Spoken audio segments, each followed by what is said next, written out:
As China's economy grows at an unprecedented growth rate, millions of the country's workers are being left behind. New figures released from a Chinese trade union are showing alarming figures as the GDP strides forward on the ground level. The wages of millions of manufacturing workers are in fact decreasing. China Report tells you what consequences will come after the widening gap. China has achieved monumental growth over the past 30 years since reforms and opening up. In 2009, China's GDP growth stood at 8.7%. In the first quarter of 2010, it hit a staggering 11.9%. But not everyone is seeing the benefits. A new survey released Wednesday shows that the proportion of China's GDP that actually goes toward wages has in fact been shrinking for 22 consecutive years.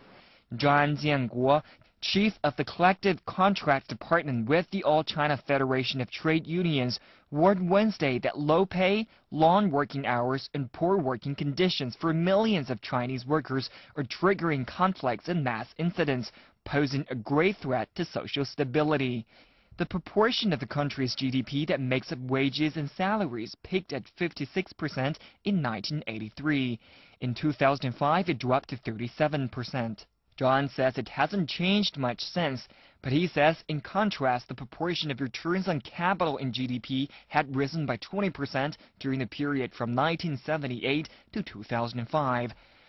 Statistics from the National Bureau of Statistics show the annual average wages of workers in urban areas had increased from about $1,800 in 2002 to a little over $4,200 in 2008.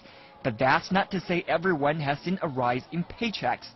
The gap between rich and poor continues to expand, and the difference in wages between the urban and rural areas, as well as provinces and cities, is a growing problem the government faces.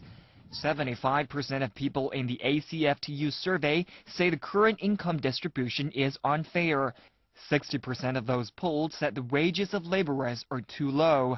Zhang says trade unions have failed to adequately protect workers' rights, and now it's difficult to promote more collective contracts to benefit more workers. He says the low pay, long hours, and poor conditions are causing conflict. Mass incidents between labor and management has also been on the rise in recent years and is now a major factor in affecting current social stability. In one reported incident in July last year, a company executive was beaten to death.